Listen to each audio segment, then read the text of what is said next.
If tomorrow all the things were gone, I'd work for all my life, and I had to start again with just my children and my wife. I thank my lucky stars to be living here today, where the flag still stands for freedom, and they can't take that away. And I'm proud to be an American, where at least I know I'm free. And I won't forget the men who died, who gave that right to me. And I gladly stand up next to you and defend her still today. 'Cause there ain't no doubt I love this land. God bless the USA. God bless the USA.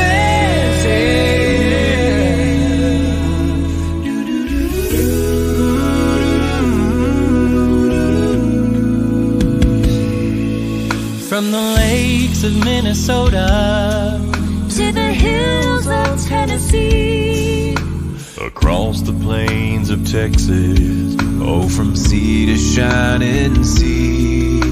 From Detroit down to Houston, and New York to LA, where there's pride in every American heart, and it's time we stand and say,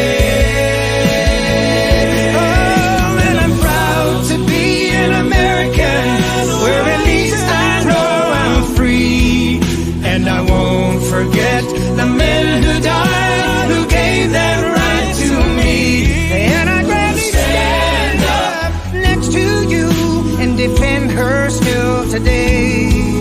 'Cause there ain't no doubt I love this land. God bless the USA.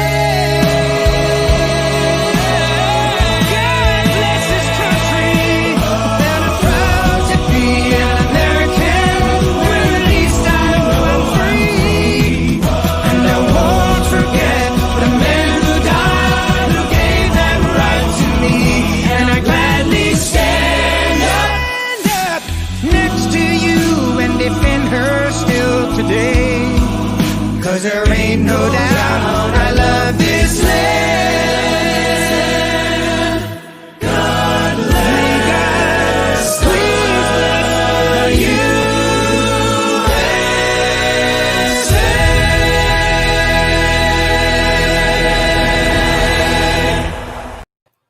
Well, hello, and I'm Janet Moran, Executive Director of Priest for Life. Welcome to Just Ask Janet. And didn't you love that song? I just get very emotional every time I see it.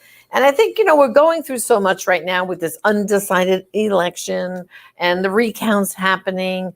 And, we really have to really be proud to be Americans and keep praying, because I think we're going to have a good result. Once the lies are taken away and the truth comes through and all the illegal ballots are thrown out. I'm in favor of everyone voting who is legally registered to vote.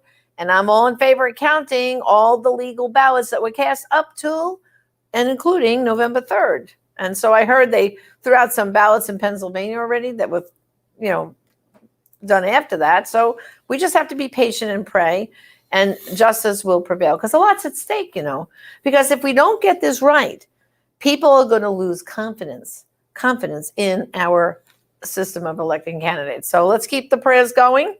And speaking of prayers, we're going to have a very interesting discussion for you right now, because joining me is, we call each other sisters, but I guess we're sisters in Christ, but we've kind of adopted each other as sisters. It's my dear sister, Teresa Tomeo.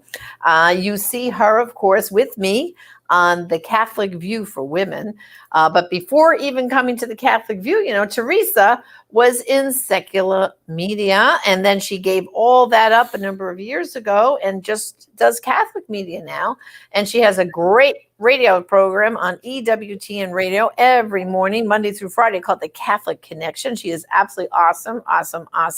And she does just all kinds of other stuff. Speaking, of course, right now, she's been doing more virtually speaking than in person, but But once we take care of that, she'll be back on the road real soon. And she's written, I don't know, over a dozen books. It keeps going and going and going. So welcome, Teresa, my dear sister, to the program.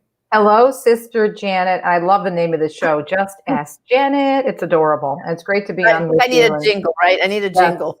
Yes, and it's great to always be with you and support the amazing work of Priests for Life. You guys are just incredible. Thank you for all that you do for life. All right. So I alluded to the fact that, you were in the secular media. You were actually in the Detroit market. Just give them a little quick snapshot of your journey, because I know we both share the story of we were bad girls. We went away from the church for about 2 decades, and now we're back for good. But give them a quick snapshot. Sure. Just a quick summary. I started working in the secular media shortly after I graduated from college in 1981. It was my dream. I was an award-winning television and radio news reporter, and things were going really well professionally and personally. I met a great guy, Dominic, to whom I'm still married, thanks be to God, a Deacon Dom, who became a deacon 8 years ago. But along the way, before we came back to the faith, we were both raised Catholic, cradle Catholics in Felloway, as you mentioned. Along the way, the world stepped in and really skewed our view of things. We did not have really a Catholic view. We had more of a worldly view of everything. And that changed. And it changed our relationship to the point of the fact that we were becoming so materialistic and having everything based on our careers and our professional growth that we lost sight of God and we lost sight of each other and hit rock bottom. And Dominic was out of the blue. It's a long story, and we've shared it on the Catholic View for Women, and it's in many of my books. But out of the blue, he was invited to a non-denominational Bible study, and that led him back to the church, which led me back to the church. And eventually, I left the secular media in the year 2000 because I just felt that, JM, that my talents as a writer and as a broadcaster were not being used wisely. And there was a lot of bias, but there was also this sensationalism and the blood and guts stories. And there was a lot of things that caused me to leave. And when I left, I didn't have a job. I had no idea what I was going to do. I just knew I couldn't do what I was doing anymore. And so eventually God honored that decision to just walk away, not knowing what was up next. And he eventually led me into Catholic media. And that was 20 years ago. And I've been on the air on Ave Maria now this month. It's 18 years having my own Catholic radio show.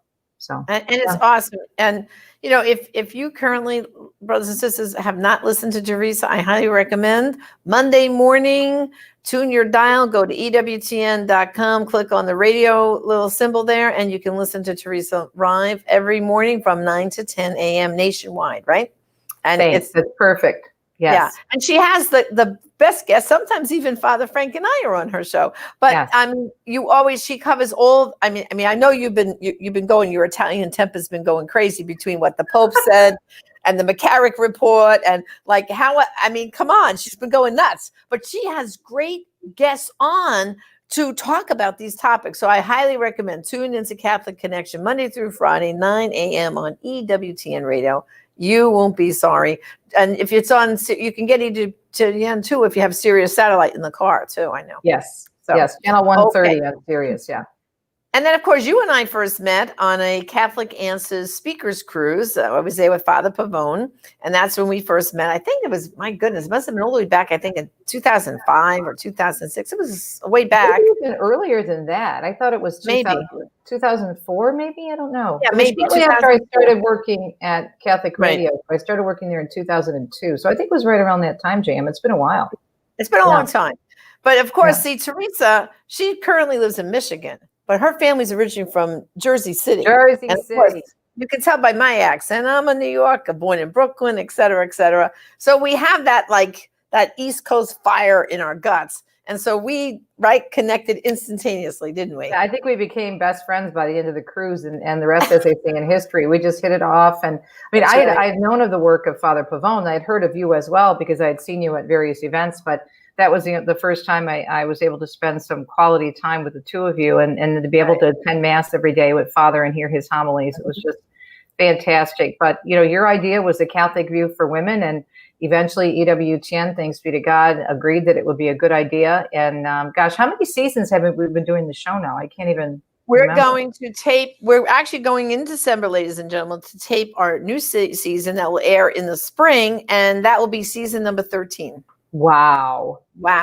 Right? Amazing. I can't believe it, Sam. Wow. And we have a lot of fun doing it, don't we? We do. We do. And it's fun because we get to go see all the great people at EW. I was teasing Doug Keck this morning, who was on my radio show. He joins me. He's the president and chief operating officer. Really, really nice guy. And he's on every Friday on Catholic Connection talking about what's coming up and the different interviews we're going to see on EWTN. And he has this big no button. Did you ever see that no button that's on his desk? Yes.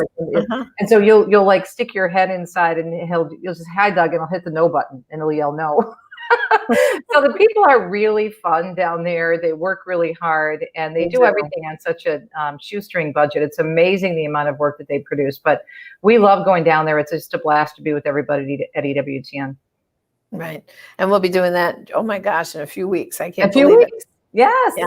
So now, as I mentioned, with the whole coronavirus, the pandemic, you normally are out on the road like I am and Father Frank, speaking at conferences and all that. I know you do great book signings. But before we get to your newest book, I'd just like to shine a little bright light on you wrote a book quickly during the beginning of the pandemic. Tell us about that book. Yes, that book was birthed out of a lot of what I was going through. My mom Rosie had just died. She didn't die of COVID. She died right before the COVID hit. She died of congestive heart failure. She was slowing down, 94 years old, bless her heart.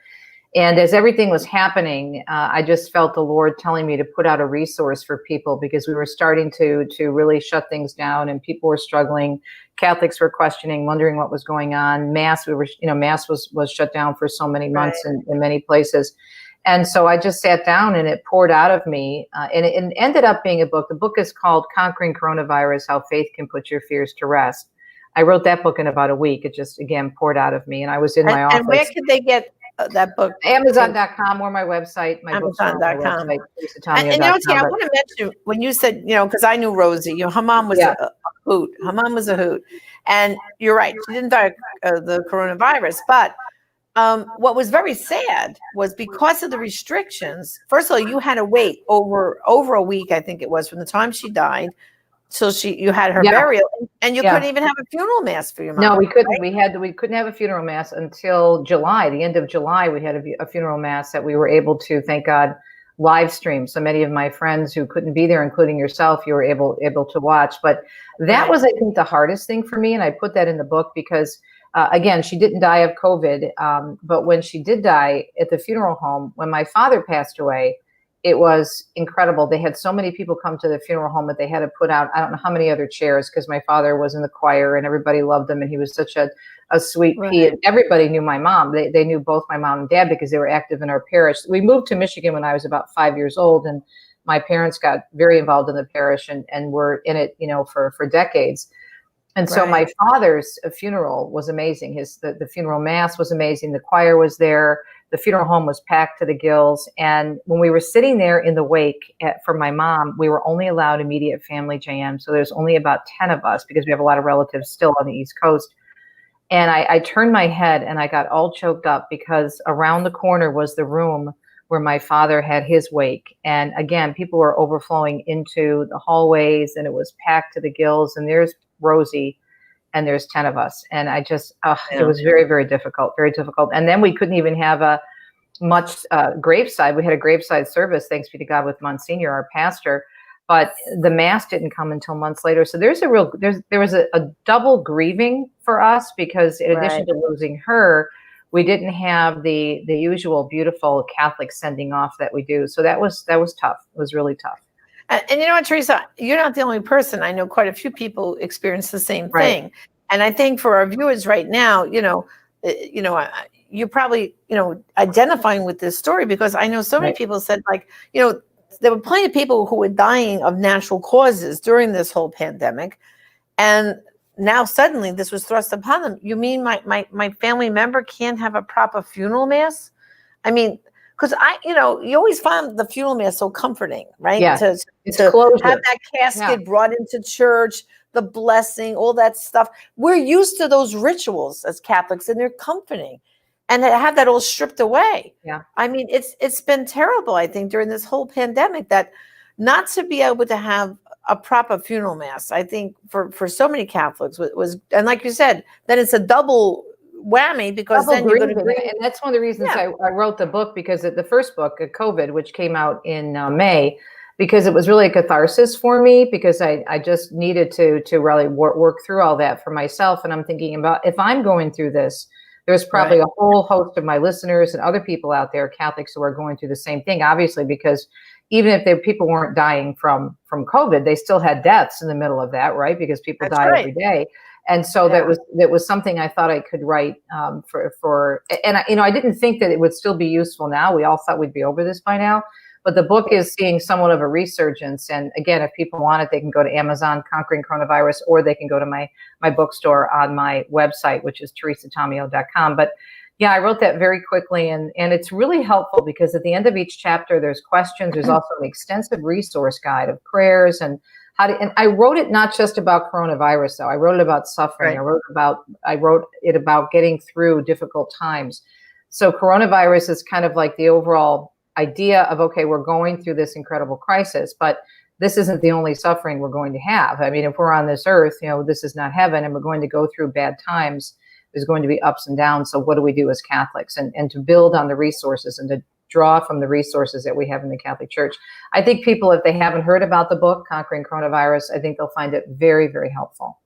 Well, I also think, Teresa, it'll be helpful now because of the uncertainty with this whole election thing we're going through. Every day, I've been doing like this with some of the news, la, la, la, la, because your head spins. It's too much. It's too much. Yeah. It's too much. I mean, when you think about, remember back in April when we were in lockdown? Oh my gosh, every night at 5:00, the president and the whole COVID team came out and gave all the updates. And we would sit there hanging on every word. How are we doing? Oh, and meanwhile, you couldn't get toilet paper. You couldn't get paper towels. You couldn't get wipes. You couldn't get, disinfectants and things. The stores with shelves were being wiped out. They were telling people, stop doing that. Stop hoarding. But it was consuming our lives. And so I think this book would be very good too for right now, because the election crisis is consuming our lives too. So the peace and the way you're directing people spiritually, I think, in that book can be very useful right now, right? Yeah. And I think what's interesting in the book that just came out this month, as a matter of fact, Sophia published both the Conquering Coronavirus, which came out a few months ago, and they're also publishing my latest book, which is out now, actually this Sunday as it hits the bookshelves, and it's already on Amazon. It's called Listening for God, The Incredible Ways God Speaks to Us. They're a nice pair. We're actually going to be selling them as a set because they work well together for people, because what you're hearing, you need to be able to block out all this noise and listen to God.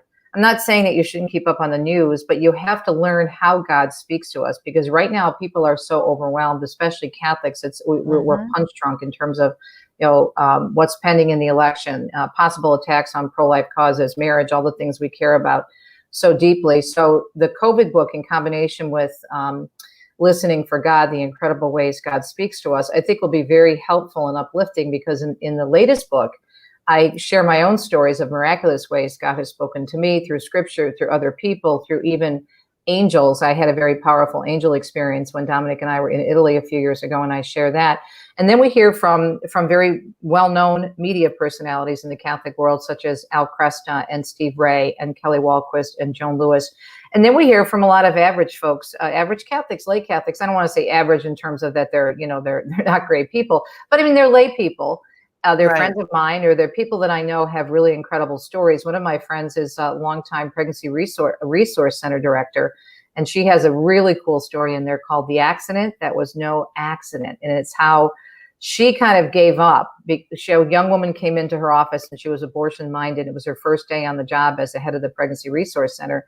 And she did everything she thought correctly. She, said all the right things, gave her all the materials, tried to convince her, about the baby and whatnot, that there were other options besides abortion. And the girl said, well, no, I'm just here to tell my boyfriend I came in. I don't want this baby. I'm having an abortion. Well, the rest of the story is really an intervention with God. And so that book, Listening for God, shows that even in the most confusing and stressful times that we have, that God is speaking to us, and in ways that might surprise us, and in ways we may not expect. It could come in a song. It could come in scripture. It could come in a friend. It could come through a total stranger.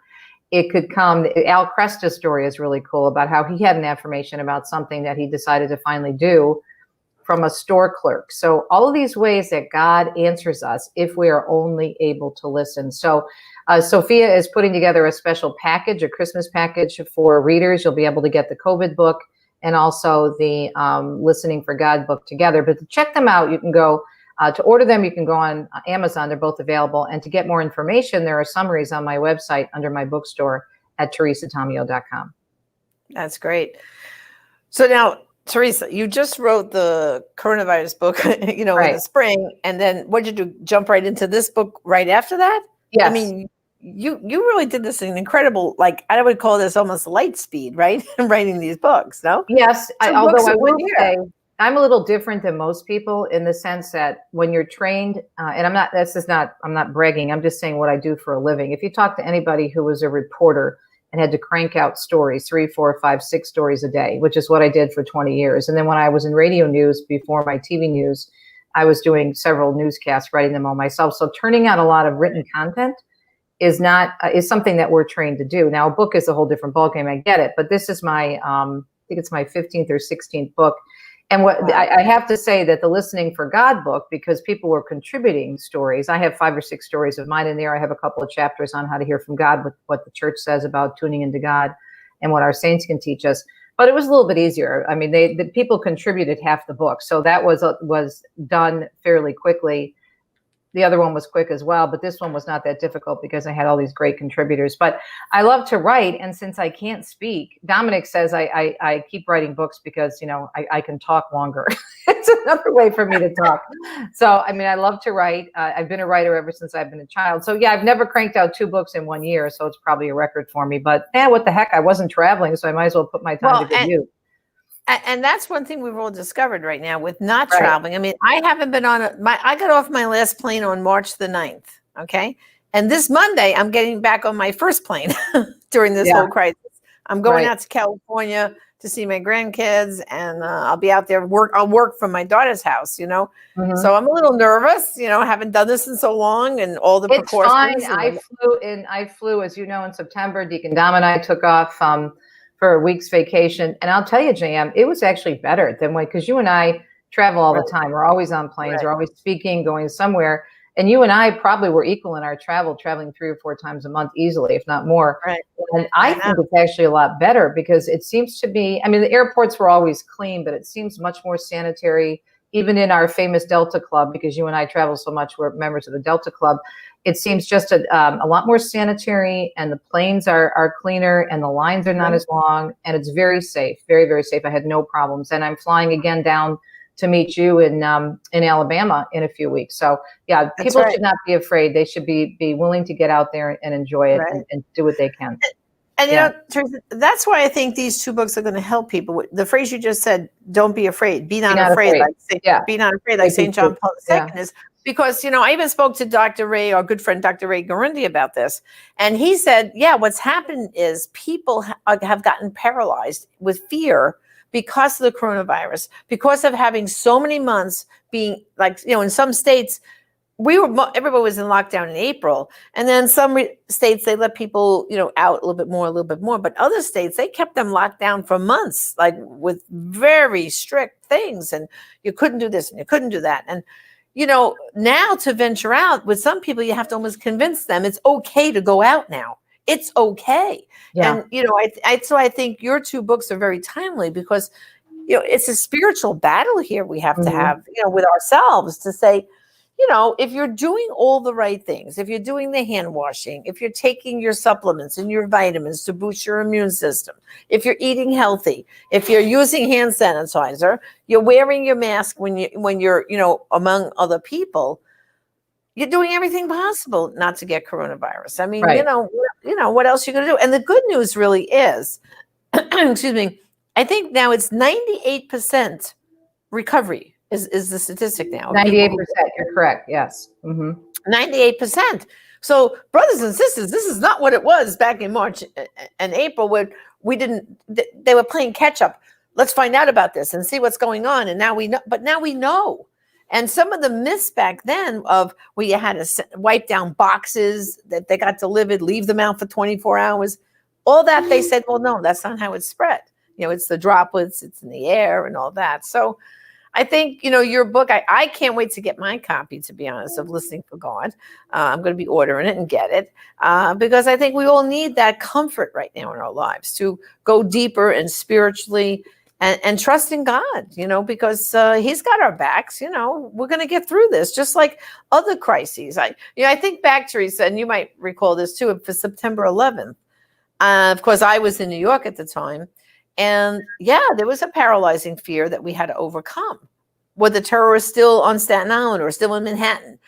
Was there going to be another attack? But after a while, everyone got back to normal. And that's going to happen with this too. I really think so, So well, I think and by the way, I'm sorry, my neighbor seems to be mowing his lawn. I don't know if you can hear that outside my window. Okay, good, because it's very we're good.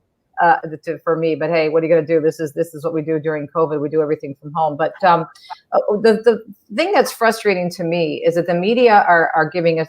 People have to understand, the media are a business, okay, and they're run by ratings. They're run by advertising. The more they can get in the ratings, the bigger groups they can get in particular demographics, the more they can charge for ratings. And one of the ways that they increase those ratings is they keep people scared.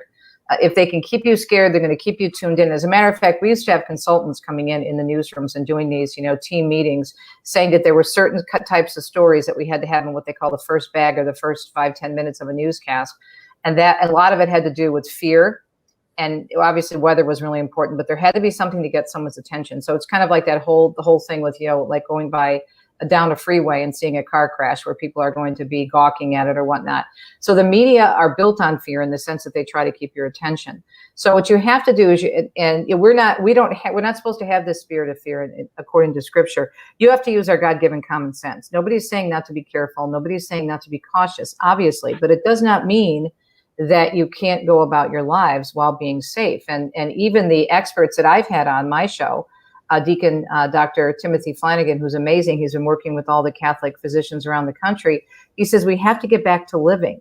We can't be cooped up. And because what's happening, Jam, and I know you've heard this, is that the quote unquote cure is now much worse than the virus itself. The suicide rates, the addictions are up, pornography, domestic violence, child abuse, all of these things are increasing at rapid rates. And it's really frightening because people are just so tired of all of this, and so many people feel so desperate. So you always have to be cautious and follow the regulations, but at the same time live your life. You can do things. Obviously there's some limitations and we have to be careful, but to sit there and to say that, and I'm really worried about these lockdowns that now they're talking about again, just at the time when people need each other the most, going after the holidays. And I'm sorry, but the media are playing games here. And I don't trust a lot of these politicians. We had a terrible time here in Michigan, our very liberal governor, and the Supreme Court stepped in and said she was wrong. The Supreme Court said you have way overstepped your bounds. So we are not people of fear. Yes, we have to be cautious and do what we're supposed to do. But at the same time, let's go and live our lives. And that's why the books, I think, both books, I think you'll find very helpful. That's right. And then one more quick shout out to your husband, Deacon Dominic. Just tell our viewers a little bit about how did that all come about? Like suddenly, you guys were away from the church, come back to the church, and now your husband becomes a deacon. Just quickly, how did that happen? Yeah, that's crazy. I mean, it's so funny. Be careful what you pray for. Dominic prayed me back into the church, and then it turned around and seemed like overnight he was a deacon. Well, I always thought he would make a great deacon because he's the one who brought me back to the church. And if he brought me back, he could bring anybody back. And he was always good at explaining the faith to many people that he would, at work or, in our circle of family and friends. And one of our dear friends, whom Lynn Bernard from Ohio, a wonderful evangelical sister in the Lord, she asked him one day, she said, Dom, what can you do as a Catholic man in the church? Or what? I know you can't be a priest, but what can you do? He says, I can be a lector. I can do this. I can do that. Oh, and I could be a deacon. And she says, well, what is a deacon? And he explained it to Lynn, and she said, you know what? I think the Lord's calling you to be a deacon. And it took him a while to say yes. And we had, right after we came back to the church, this is another interesting story. I don't know if I ever told you this, but we were on a Holy Land trip. It was our first trip to the Holy Land in 1995. Right after we came back to the church, we came back in 94. And out of the blue, the deacon from our parish, Deacon Gene Teresa, who has since passed away, bless his heart, out of the blue on the bus came up with Dominic. We're in the Holy Land. Did you ever think about being a deacon? And that was like less Wow. than a year after we were back in the church. So that, and then Lynn's comments and other people suggesting it to him. And so he finally entered the seminary and was ordained 8 years ago this October. He's been a Right. deacon for 8 years already. So it really is amazing when you open yourself up to God. And that's why this book, Listening for God, is so important, because God may be reaching out to people right now and they may be saying, that can't be from God, because why would God talk to me? I'm not good enough. I'm not holy enough. I'm not smart enough. Right.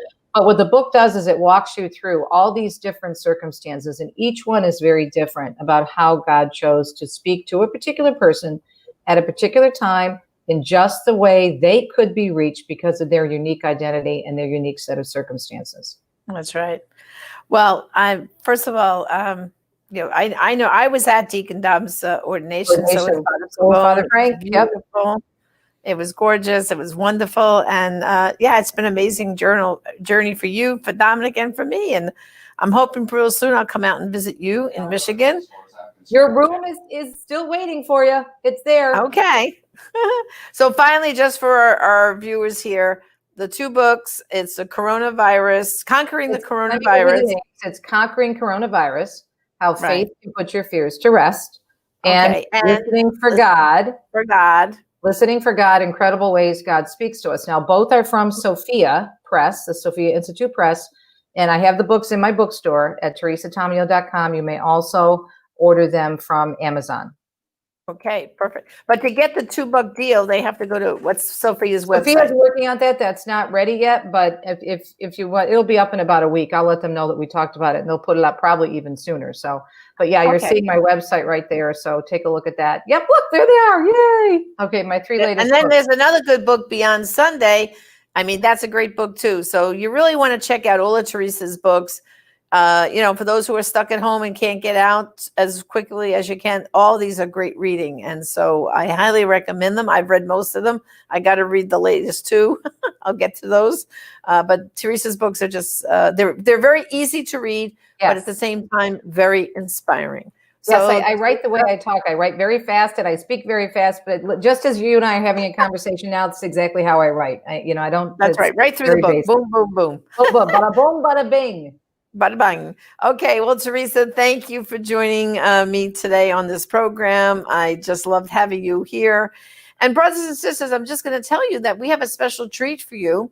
For the next 2 weeks, while I am in California, I have handpicked some old episodes of the Catholic View for Women. Yay! So on my Just Ask Janet time slot, you're going to see some powerful programs that are going to address a lot of the problems that are still happening today in our church. And you will learn so much from those programs. So stay tuned all next week, and I'll be back with you in December when I get back live from California.